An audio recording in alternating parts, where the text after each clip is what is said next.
Hello and नमस्कार, मैं प्रेरणा कश्यप आप सभी का स्वागत करती हूँ। 23 मई को दिल्ली डार्क मूवी रिलीज होने वाली है, तो इसके डायरेक्टर के साथ हम बात कर रहे हैं। आइए उनसे बात करते हैं। दिवाकर दास रॉय जी, बहुत बहुत स्वागत है दिवाकर जी। सबसे पहले तो आपकी आगामी फिल्म के लिए, पहली फिल्म के लिए आपको बहुत बहुत शुभकामनाएं। सबसे पहले लोग जानना चाहेंगे कि दिल्ली का लड़का बॉलीवुड तक कैसे पहुँचा, कौन है ये दिवाकर दास रॉय? अपने बारे में एक संक्षिप्त आप परिचय दें। मैम, मैं दिल्ली आया था साल 2002 में मेरे कॉलेज के लिए। और मैं डीयू में पढ़ता था, हिंदू कॉलेज में।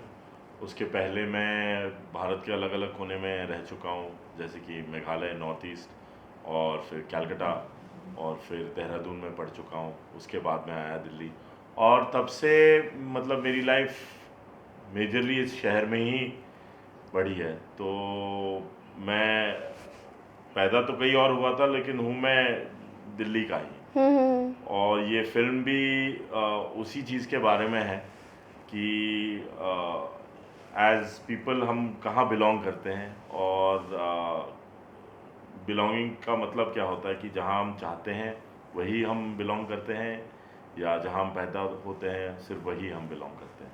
तो ये एक फिल्म की एक टाइप की मैसेज भी है। और पहले मैं काम करता था एडवर्टाइजिंग में। थिएटर में मैंने काफ़ी काम किया डीयू के टाइम पे। और हिंदू कॉलेज में मैं ड्रामेटिक्स करता था, प्लेज वगैरह बहुत करता था। उसके बाद मैं एडवर्टाइजिंग में काम करने लगा, और दिल्ली में एक एजेंसी के लिए काम किया 2-3 साल। फिर बाहर भी गया, मैं बाहर अमेरिका में भी एडवर्टाइजिंग में काम करता था। उसके बाद मैं लगभग 2011 साल में मैं वापस दिल्ली आया, और मैंने अपने 2 दोस्तों के साथ मैंने प्लान किया कि हम इधर एक फिल्म प्रोडक्शन हाउस खोलेंगे। और उसी प्रोसेस में हम लोग स्ट्रगल कर करके हमने शुरू किया। तो शोज़, कुछ छोटे शोज़ बनाए जिनको अच्छा रिस्पांस मिला था, एनडीटीवी गुड टाइम्स वगैरह के लिए। और फिर जी टीवी के शो के लिए भी हमें बुलाया गया, हमने उधर भी हेल्प किया। कुछ हॉरर शोज बनाए, वो सब किया। एडवर्टाइजिंग फिल्म्स में काम किया। तो देखते देखते 11 साल 12 साल तो ऐसे ही चले गए। अच्छा। और ऑन द जॉब सीखा है, जो भी सीखा है। शुरू किया है मैंने, मतलब प्रोडक्शन से, कि बाहर के क्रूज आते थे इधर, देश के बाहर के क्रूज या बॉम्बे से क्रूज आते थे, तो हम लोग उनके लिए ट्रांसपोर्ट ऑर्गेनाइज करना, इक्विपमेंट ऑर्गेनाइज करना, लोकेशन ऑर्गेनाइज करना, परमिशन ऑर्गेनाइज करना, एक्टर्स ढूंढ के लाना। तो हमें साइड लाइन से बैठ के देखने को मिलता था कि बड़े बड़े टीम्स कैसे काम करते हैं। तो जब हम इस चीज़ में ऑर्गेनाइज करने में हम लोग घुसते थे, उस चीज़ से हमने बहुत देख के सीखा है। तो मेरी जो ग्राउंडिंग है वो मेरी कोई ऑफिशियल फिल्म स्कूल की नहीं है, लेकिन मेरी जो ग्राउंडिंग है एकदम ग्रास रूट लेवल से है। जबकि मुझे ये भी, आज मैं डायरेक्ट और प्रोड्यूस कर रहा हूँ, लेकिन मुझे ये भी पता होता है कि एक सेट में एक जनरेटर का फ्यूल कितना खर्चा होता है जब फिल्म की शूट चली होती है। हाँ, क्योंकि आपने स्क्रैच से स्टार्ट करा है। स्क्रैच से स्टार्ट किया है। और इसी वजह से हम ये फिल्म भी बना पाए, क्योंकि ये हमने बहुत कंट्रोल्ड तरीके से बनाया है। लेकिन अगर आप इस फिल्म के स्कोप को देखो तो ये किसी भी बॉलीवुड फिल्म के स्कोप के साइज में दिखता है, कि कॉमेडी फिल्म के स्कोप के साइज में ही दिखता है। क्योंकि हमें पता है इंटरनली कि एक फिल्म को बनाने में क्या क्या चीज़ें लगती हैं। तो हमने सब उसको ऑर्गेनाइज करके एक कंट्रोल्ड तरीके से इस चीज़ को बनाया है। तो आपकी जो मूवी है, इसका नाम आपने रखा है दिल्ली डार्क। तो एक तो पहला सवाल यही बनता है कि ऐसा नाम क्यों चुना है आपने, दिल्ली डार्क? और दूसरा कि कैसे आपको ये सब्जेक्ट मिला, क्या आपने सोचा, क्या इसकी थ्योरी थी? तो वो उसके बारे में, आप कॉन्सेप्ट के बारे में बताएं। Very good question ma'am. The Delhi dark actually सुनने में काफ़ी लोगों को हॉरर या थ्रिलर जैसे लगता है जी। लेकिन इसके 2 एंगल्स हैं। ये एक डार्क कॉमेडी है। तो उधर से एक डार्क का कॉनोटेशन आता है। तो हर चीज़ में हमारी, अगर आप फिल्म की विजुअल को देखो कि सब कुछ डार्क जैसा लगता है, लेकिन है ये कॉमेडी। ठीक है। और दूसरी जो चीज़ है, ये डार्क स्किन से भी आती है, क्योंकि हमारे फिल्म के जो प्रोटैगनिस्ट हैं वो एक नाइजीरियन आदमी है जो दिल्ली में एमबीए करने को आया है, लेकिन वो चाहता है कि दिल्ली में वो सेटल हो जाए और उसको एक अच्छी नौकरी मिले। जो बहुत बाहर के देशों को जो देखते हैं इंडिया के ग्रोथ को और वो चाहते हैं कि हम इंडिया में आके सेटल करें, जैसे बहुत इंडियंस चाहते हैं कि हम अमेरिका में जाके सेटल। देश में मतलब दुनिया में ऐसे भी बहुत सारे देश हैं वो चाहते हैं कि हम इंडिया में आके सेटल करें, क्योंकि वो उनके लिए बहुत बड़ी चीज़ है कि न्यू दिल्ली जैसे कैपिटल में आके रहने का और इधर की इंफ्रास्ट्रक्चर इसकी इधर की सुविधाओं के मतलब एडवांटेज लेने का सबको चांस नहीं मिलता। तो लेकिन उसमें हम एक थीम जो एक्सप्लोर कर रहे हैं कि डिस्क्रिमिनेशन जो होता है जो कलर के बेसिस से होता है, इसीलिए हमने इस टाइटल का नाम दिल्ली डार्क रखा है।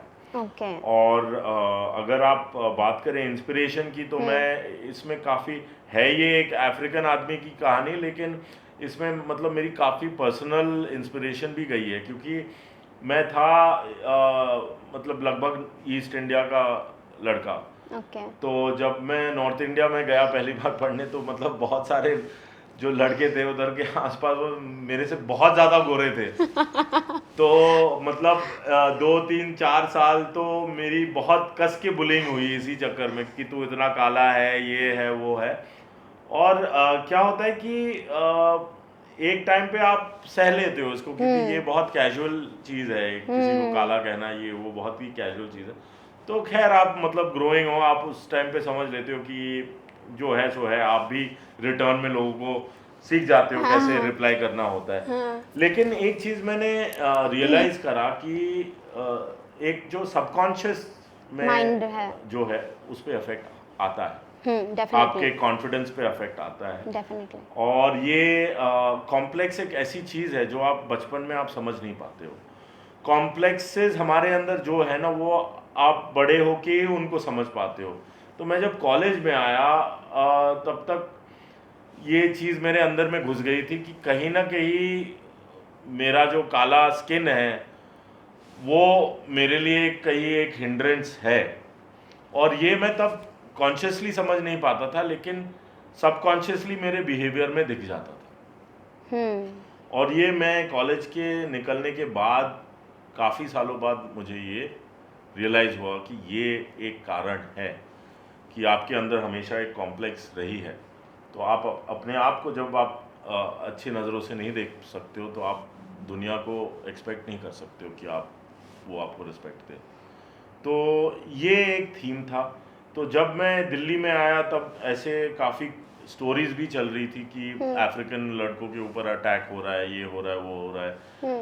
तो मैंने दो चीज़ों को एक साथ किया, क्योंकि मैंने देखा कि एक इंटरेस्टिंग स्टोरी का कैरेक्टर क्या है, जो आउटसाइडर होता है हमेशा एक अच्छा कैरेक्टर होता है। तो एक नाइजीरियन आदमी दिल्ली के सड़कों में अलग अकेले घूम रहा है, वो एक मेरे लिए बहुत अलग ही दिख रहा है, एक दृश्य बन गया था मेरे दिमाग में, जो मेरे लिए बहुत ही इंस्पिरेशनल था।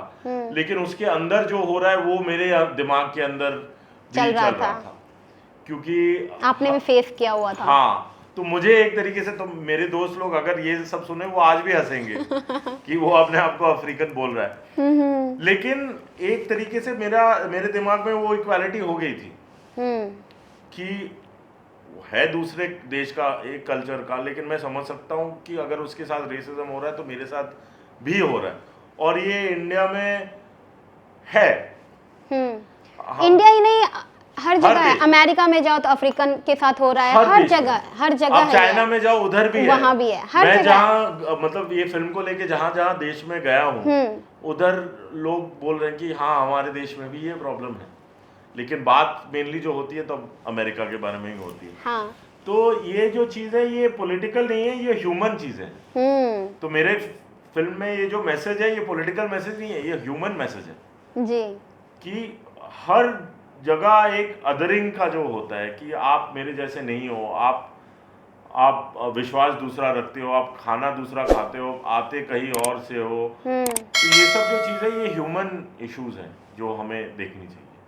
नहीं, बहुत अच्छा कॉन्सेप्ट है आपका।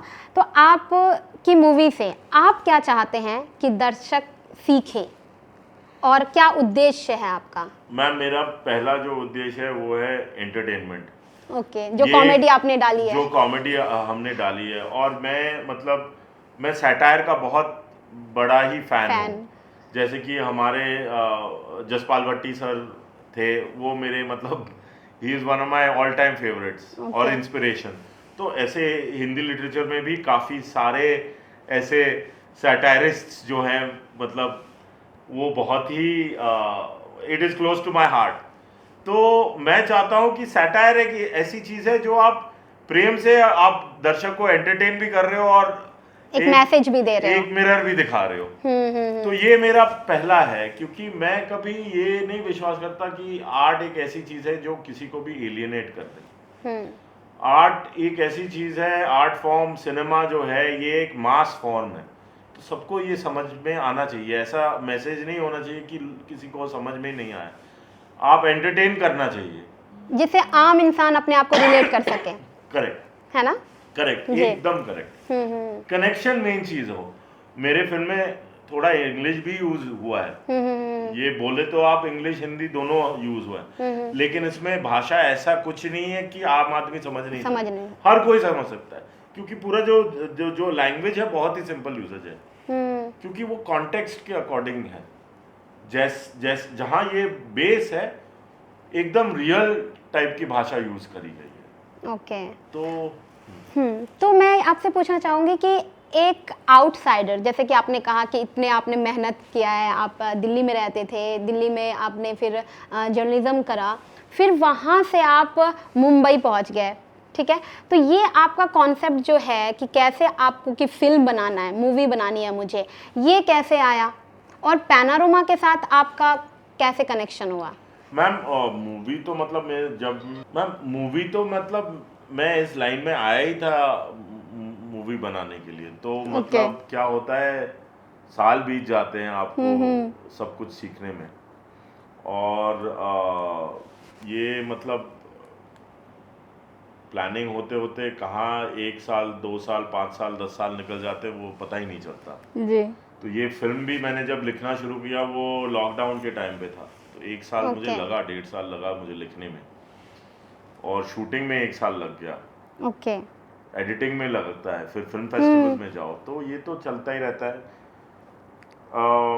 पैनोरामा की जो बात है, पैनोरामा के साथ मेरी मुलाकात हुई जब मैं उनके पास गया था एक पोस्टर लेने।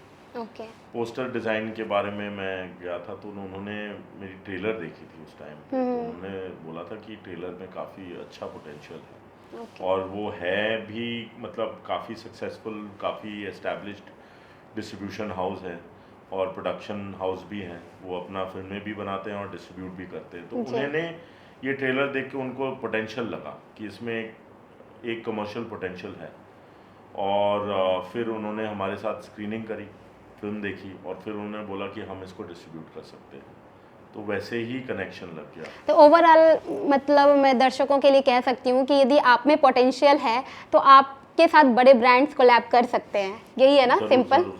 क्योंकि आज की जनरेशन जो है वो बहुत जल्दी पैनिक मोड में आ जाती है कि पता नहीं मैं कर रहा हूँ या मैं कर रही हूँ, मेरे साथ कोई जुड़ेगा कि नहीं, तो एक अंदर से जो प्रॉब्लम्स हो रही होती है, इनसिक्योरिटीज़ हो रही होती हैं, तो मैं चाहती हूँ कि इसके लिए आपसे ये सवाल किया गया कि आप बताएं कि नहीं, आप में यदि पोटेंशियल है तो आप के साथ पैनारोमा जैसी बिग ब्रांड आपके साथ कोलैब कर रही है।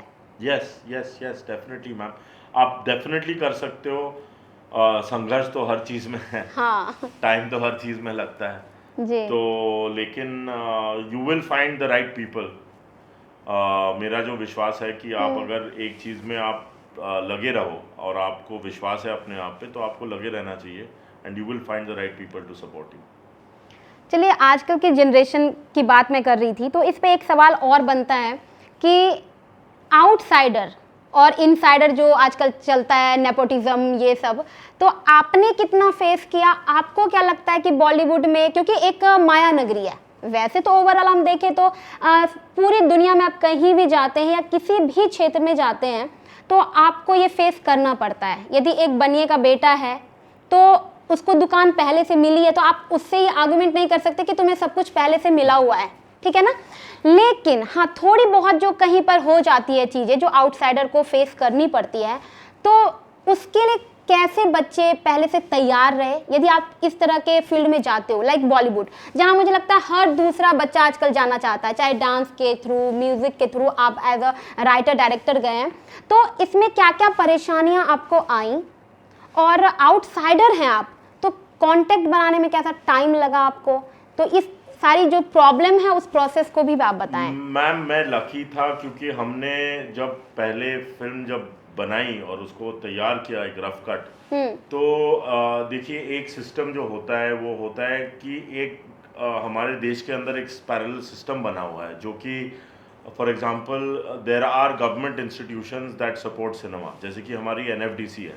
अच्छा। तो जब मैंने एडिटिंग ख़त्म करी फिल्म की, तब कुछ लोगों ने मुझे एडवाइस किया कि अगर आपके पास कोई कॉन्टैक्ट्स नहीं है तो एनएफडीसी के पास ऐसे प्रोग्राम्स होते हैं जहां आप अप्लाई कर सकते हो अपने रफ कट के साथ। तो एनएफडीसी, इफ़ी और फिल्म बाज़ार के टाइम पे ऐसे प्रोग्राम चलाते हैं जिसे बोलते हैं वर्क इन प्रोग्रेस लैब, जहां इस फिल्म मतलब इस कंट्री के दूर दूर से किसी भी कोने में अगर आपने फिल्म बनाई हो जो कंप्लीट भी नहीं हो, वो आप इनको अप्लाई कर सकते हो इनके प्रोग्राम के लिए।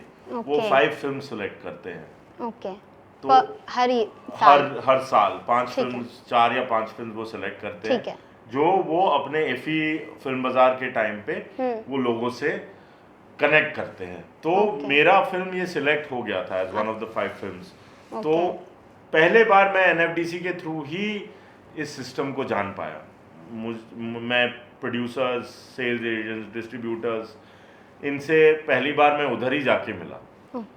तो उसके थ्रू तो एक स्ट्रक्चर बना हुआ है और कंपटीशन तो बहुत है जी। वो इंडिया में हर फील्ड में है। हर फील्ड में, हाँ। वो आप उसको आप डिनाई नहीं कर सकते। वो है ही, स्ट्रगल है, लेकिन आप लगे रहोगे तो आपको एवेन्यूज मिल जाएंगे। There are structures in place. तो उसके बाद रही बात इनसाइडर आउटसाइडर की, 100% है। जो लोग बहुत टाइम से है बॉलीवुड में, ऑब्वियसली उनका तो सिस्टम बना ही हुआ है। जो लोग अब नए आए हैं, ऑब्वियसली उनको compete करने में मतलब प्रॉब्लम होगा ही। तो इसके लिए मैम मैं एक ही चीज़ कह सकता हूँ कि आपको बस डटे रहना होगा। एंड जब आप जितना भी टाइम स्पेंड करोगे, आपको कुछ लोग मिलेंगे जो आपको सपोर्ट करेंगे और उसी को लेके आपको आगे बढ़ना है। अभी भी जो फिल्म हम अभी ट्रेलर्स वगैरह रिलीज कर रहे हैं, बॉलीवुड के काफ़ी एस्टैब्लिश्ड लोग हैं जिन्होंने फिल्म के बारे में बात की है, और वो हर बार वो शेयर कर रहे हैं और दूसरे लोगों को बता रहे हैं कि ये आके फिल्म देखो। तो ये सब जो है, ये सही लोग हैं जो हेल्प करते हैं। ऐसा नहीं कि 0% आपका हेल्प करेंगे।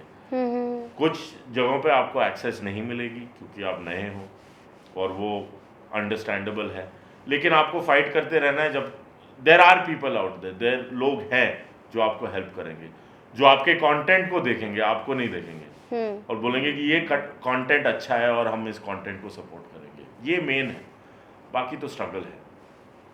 हाँ। काफ़ी स्ट्रगल है। ये बहुत अच्छी बात कही आपने कि धैर्य रखना है। यदि आपको कुछ अचीव करना है तो बिना धैर्य के, पेशेंस के आप कुछ नहीं कर सकते। यही है ना मैम? ये जनरेशन भी तो अलग है ना, क्योंकि ऐसा सीन है कि मतलब हर रोज मतलब you can become famous overnight because, और वो बहुत बढ़िया चीज़ है। आई लव द फैक्ट कि आजकल जब हम लोग ग्रो अप कर रहे थे तब हमारे पास एक कैमरा होना बहुत बड़ी बात थी, क्योंकि इतनी एक्सपेंसिव होती थी इक्विपमेंट। तो हम लोग सोच भी नहीं सकते थे कि हम जाके अपना फिल्म बनाएंगे, ये करेंगे, वो करेंगे।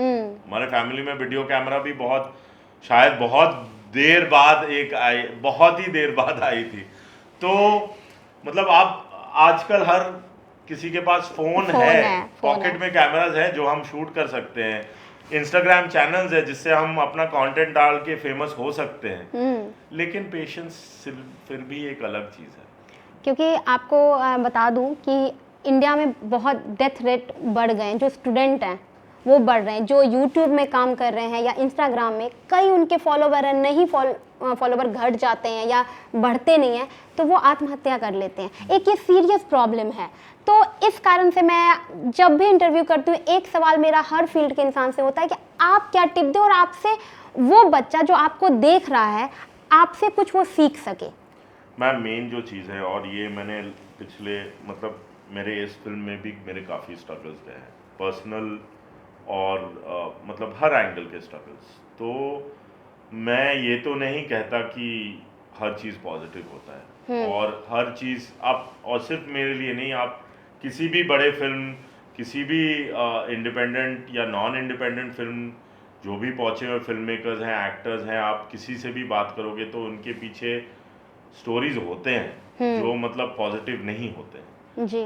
बट मैंने अगर मतलब पिछले 1-2 साल में अगर मैंने एक कुछ सीखा है तो वो है कि हम आजकल के लाइफ में हम लोग कैरिड अवे हो जाते हैं कि, और ये हमेशा रहा है इंडिया में या कहीं भी आप देखो कैपिटलिस्टिक सिस्टम्स में, हमेशा ये हुआ है कि अचीवमेंट नंबर 1 होता है। लेकिन उस अचीवमेंट के चक्कर में हम लोग भूल जाते हैं कि हमारे आसपास भी एक सपोर्ट सिस्टम है। जी। मेरे लिए मेरी फैमिली बहुत इंपॉर्टेंट सपोर्ट सिस्टम है, क्योंकि जब भी मैं डिप्रेशन में गया हूँ इस फिल्म के बारे में, या स्ट्रगल कर रहा हूँ, या प्रोसेस लोनली होता है, इजी नहीं है, आपको बस एक चीज समझना चाहिए कि more than this is your life. Yes. एक लाइफ इससे बाहर भी बाहर है, भी है। जो आपके फ्रेंड्स हैं, जो आपके फैमिली हैं, वो आपको चाहते हैं। Your connection with them is much more important. हाँ ठीक है, हम हमारे प्रोजेक्ट के बारे में पैशनेट हैं, हम हमारे लिए हमारा आर्ट बहुत इम्पोर्टेंट है, लेकिन नंबर 1 है आपकी लाइफ और आपके फैमिली के साथ जो आपकी लाइफ है। वर्क जो है अपना जो हिस्सा है जीवन का, जीवन नहीं है पूरा, जीवन नहीं बहुत है। बड़ा है। बहुत लोगों ने वर्क के लिए अपना जीवन दे दिया है। हाँ। लेकिन मेरा जो मानना है कि आपको देखना चाहिए वो चीज़। आप अपने लाइफ, आप सुइसाइड नहीं कर सकते कि आपके मतलब 1000 फॉलोअर्स आपके आज चले गए, आपको ये नहीं करना। या आप 10th में पास नहीं किया, IIT फेल हो गए, इसके अलावा पूरी लाइफ है आपका जो आपको यहाँ तक लेके आए हैं, आपके पेरेंट्स, आपकी फैमिली, आप उसके बारे में क्यों नहीं सोचते? यदि आपको वो 4 चीजें सुना देंगे, इससे क्या हो जाएगा? IIT नहीं हुआ, कुछ और हो जाएगा। कितने एक्टर हैं जो IIT करके एक्टर बन गए हैं? बहुत सारे फील्ड हैं, आपको पूरी दुनिया में आप देखेंगे, ढूंढेंगे तो आपको मिल जाएगा। लेकिन जो ये आत्महत्या है, ये बहुत खतरनाक चीज है। और मेंटल हेल्थ मैम, आजकल मेंटल हेल्थ बहुत ही इम्पोर्टेंट टॉपिक हो गया है, और हर फील्ड में मेंटल हेल्थ का एक इशू हो रखा है, विच इज़ ट्रू, क्योंकि आजकल की दुनिया, हम फोन से इतने कनेक्टेड हो गए हैं कि हम रियल लाइफ से डिस्कनेक्ट हो गए हैं। तो जो फोन में हो रहा है वही हमारे लिए बहुत ज़्यादा इम्पोर्टेंट होने लगा है। लेकिन मेन चीज़ यही है, आप अपने सपोर्ट सिस्टम को हमेशा मतलब रेडी, मतलब इन्फॉर्म्ड रखिए। आपके साथ जो भी प्रॉब्लम हो रहा है आप हमेशा शेयर कीजिए, क्योंकि वही मेन चीज़ है। आप इन चीज़ों पे आप अपने लाइफ को नहीं डिस्ट्रॉय कर सकते। हाँ स्ट्रगल तो है, लेकिन आपके साथ हमेशा कोई ना कोई होगा जो आपको सपोर्ट करेगा। राइट। अब मैं कहूँगी कि आप पैनोरमा से जुड़े, लेकिन फिल्म के बारे में एक खास बात मुझे पता चली है कि ये कई फिल्म फेस्टिवल में भी जा चुकी है। तो उसके बारे में बताइए कि पहली फिल्म है आपकी, डेब्यू फिल्म है, और आप इतने सारे फेस्टिवल में कैसे पहुंच गए? मैम NFDC में, अगेन मैं बोलूँगा, NFDC में भी मैं गया था। उधर मुझे कुछ बाहर के फॉरेन एजेंट्स भी मिले, फ्रेंच सेल्स एजेंट्स मिले, जिन्होंने चाहा कि वो हमारी फिल्म को लेके फॉरेन फेस्टिवल्स वगैरह में लेके जाए। तो उन्होंने भी हमारा काफ़ी हेल्प किया। हमने मुंबई फिल्म फेस्टिवल में हमने वर्ल्ड प्रीमियर किया, तो उधर मुझे बहुत सारे लोग मिले इंडस्ट्री के, जिन्होंने बहुत अप्रिशिएट किया। और मोर देन एनीथिंग एल्स, उधर हमारे 5 शोज थे, और 5 के 5 हाउसफुल थे, और ये रेगुलर लोग थे बॉम्बे के जो आए थे, सिर्फ सिनेफाइल्स नहीं, और उन्होंने बहुत एंजॉय किया। तो उससे इनकरेज मिलती है। और उसके बाद हम लोग मैम एक बार क्या होता है ना, आप एक फेस्टिवल के पास जाओ, उधर दूसरे लोग आते हैं, दूसरे प्रोग्रामर्स आते हैं, एक वर्ड ऑफ माउथ फैल जाता है, तो मुझे अपने आप इनविटेशंस आने लगी।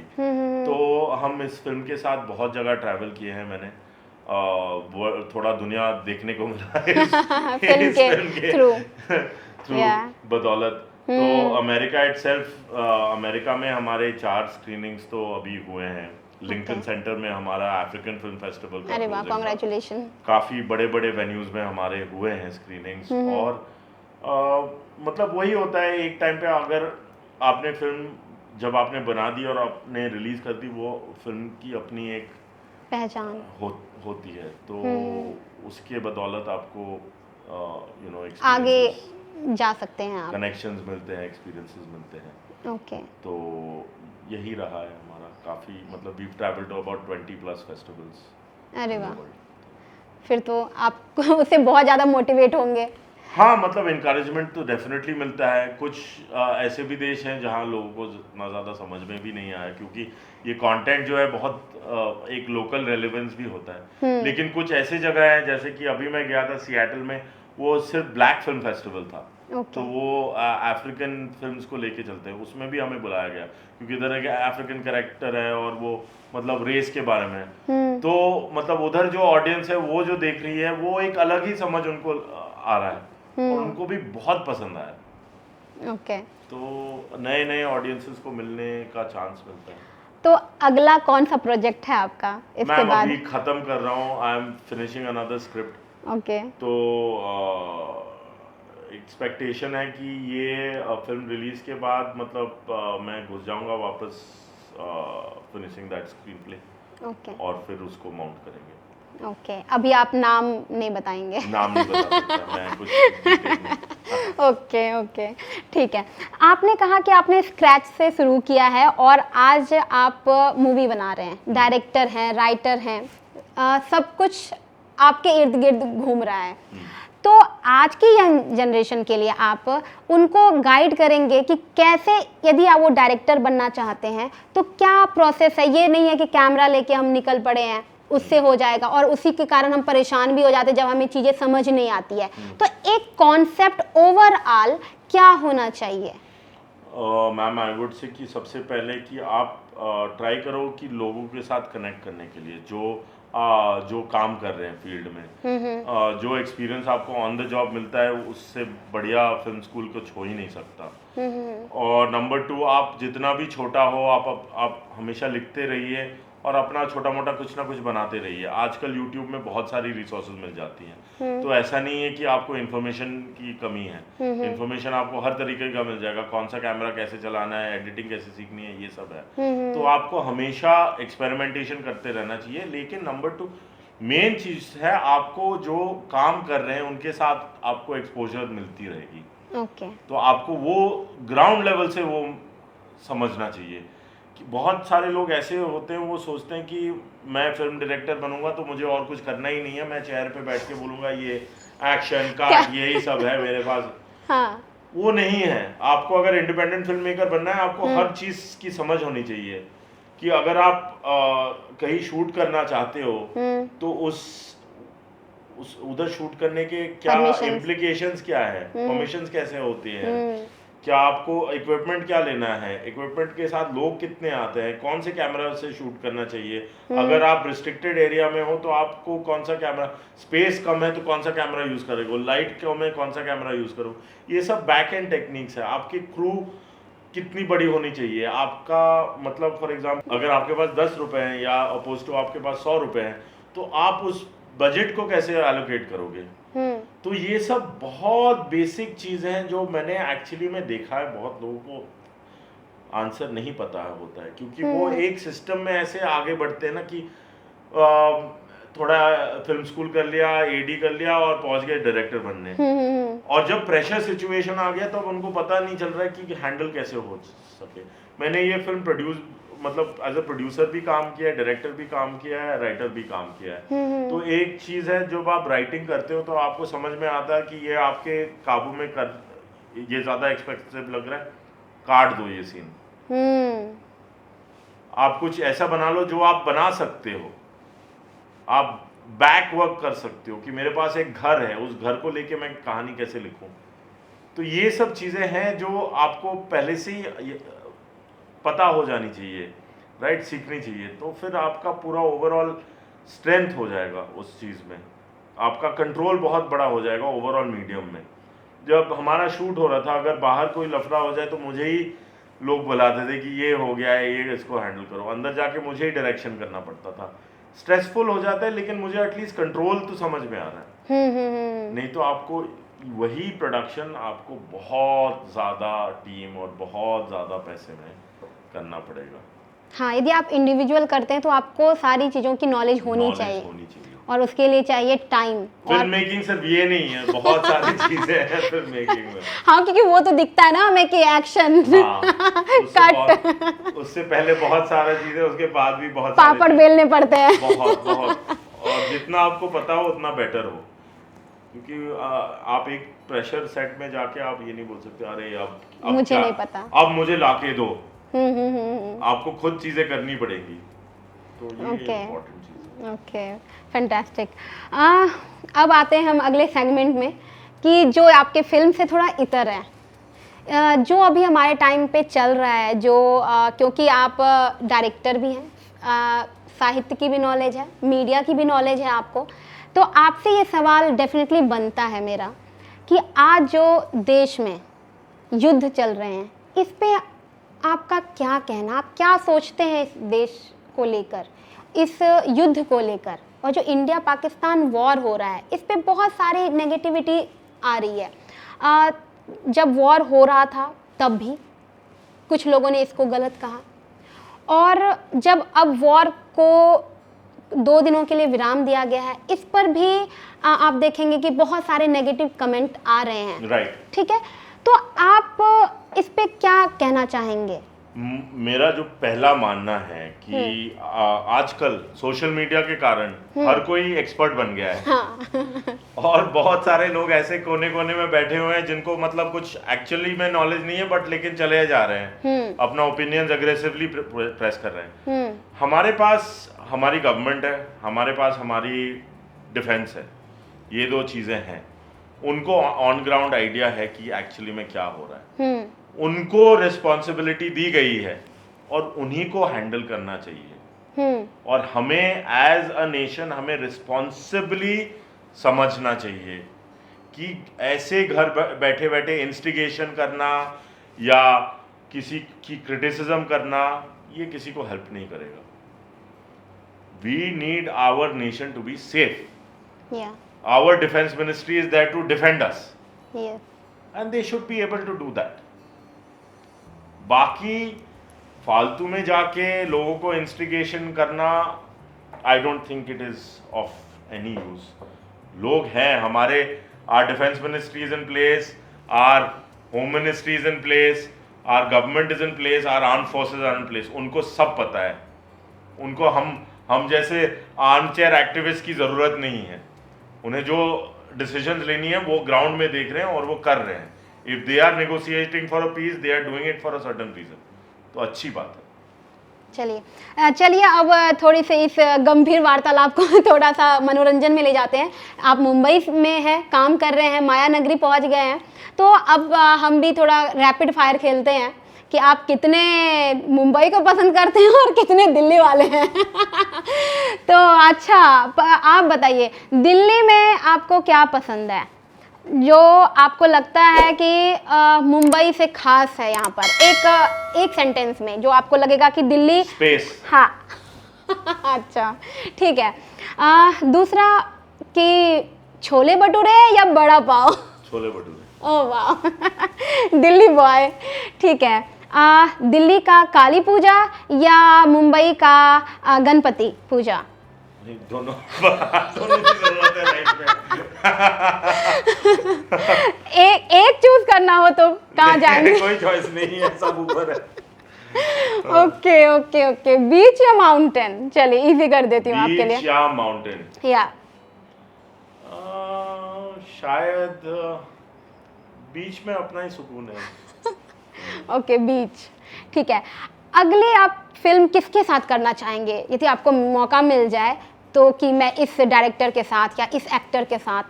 मैं मतलब डायरेक्ट तो खुद ही करूँगा, मतलब काफ़ी सारे नए एक्टर्स हैं जिनके साथ मैं काम करना चाहता हूँ जी। Like? New breed of lot of good actors. मैं नाम वैसे पर्सनली तो मतलब अगर मैं कॉमेडी में देखूं तो जैसे कि पंचायत की जो कास्ट है वो बहुत ही ब्रिलियंट हाँ, है। वो तो मेरे लिए बहुत क्लोज टू बहुत हार्ट बहुत है। बहुत। तो उनके साथ तो मैं 100% जुड़ना चाहूँगा। तो ऐसे टाइप के बहुत सारे ऐसे टैलेंटेड लोग हैं जिनके साथ मैं करना चाहता हूँ। ओके। जो अभी भी मतलब जो बहुत पॉपुलर है और उन्होंने अपने लिए स्पेस बना लिया अपने क्राफ्ट के वजह से। ठीक है, तो मुंबई की भागदौड़ या दिल्ली की शांति? ओके। दिल्ली का बस या मुंबई की लोकल ट्रेन? लोकल ट्रेन बहुत बढ़िया चलती है। मुंबई की लोकल ट्रेन बहुत बढ़िया चलती है। ये बहुत वेरी वेल। फिर दिल्ली वाले आपसे गुस्सा हो जाएंगे। लोकल ट्रेन इन्होंने चूज किया है गाइस। ओके, तो और आपकी फेवरेट हीरोइन कौन सी है? Favourite heroine? हाँ। यंगस्टर जानना चाहेंगे कि दिवाकर रॉय जी को कौन पसंद है? Favourite heroine? Oh my God. नए में या नहीं, आप नए में बताइए। जनरेशन नए में तो बहुत सारे नाम आ जाते हैं। शायद इस प्रीवियस जनरेशन में Tabu would be my favourite. Tabu definitely. और कोई नए में? नहीं, में there are lot of names I would not like to, क्योंकि मतलब वही होता है कि यू नो मैंने कभी नहीं, इतना कुछ नहीं है। बस ये जानना आपको पसंद कौन है, जिसको आप देखना चाहते हैं या चाहते हैं कि इनके साथ काम करें, ये मेरा मतलब है। There lot of people, there is a lot of talent out there actually. अभी जो इसीलिए ये मेरा हमेशा पॉलिसी है कि मैं स्पेसिफिक्स में ज़्यादा नहीं जाता हूँ because there are a lot of people. आपने रैपिड फायर को लंबा कर दिया। एक नाम आपने ले रहे हैं। एक्चुअली जो फिल्म में जो हमारी हीरोइन भी है Geetika Vidya Ohlyan, she is one of the most talented actors out there. उन्होंने नेटफ्लिक्स में एक सीरीज एक फिल्म करी थी सोनी। वो बहुत ही अच्छी पिक्चर थी। उसी को देख के मैंने उनसे कांटेक्ट किया था। She is definitely one of the most talented. उनकी एक और पिक्चर है, वैसे वो अभी CBFC में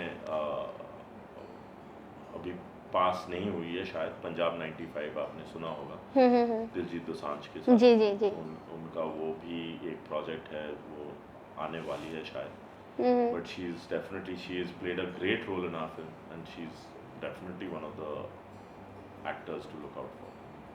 ओके, कि फिल्म के लिए आपको बहुत बहुत सारी शुभकामनाएं। Thank you so much. और टाइम देने के लिए धन्यवाद। Thank you so much. Okay, bye bye. You've been called Kalu Abshi and all? Yes, man. तू है मुर्गा मेरा मैं हूँ दिल्ली